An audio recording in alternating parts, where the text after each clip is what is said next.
Alors, un défi quand on traite spécifiquement des groupes APT, des groupes de cyberespionnage, c'est qu'on cherche une aiguille dans une botte de foin. Donc, le premier défi, ça va être capable de découvrir ces attaques. Parce qu'elles vont être parfois faites avec des implants personnalisés qu'on n'a jamais vus avant. D'autres défis, un défi courant en CTI, c'est l'attribution. Être capable d'attribuer à un groupe spécifique.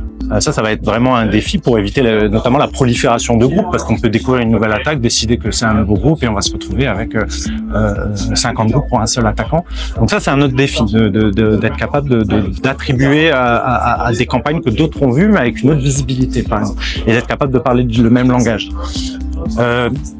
Un autre défi qu'on va avoir, c'est qu'on doit jongler avec tout un tas de sources différentes pour construire notre threat intel. Je parlais de notre télémétrie de détection, mais on va aussi utiliser par exemple VirusTotal pour trouver d'autres échantillons.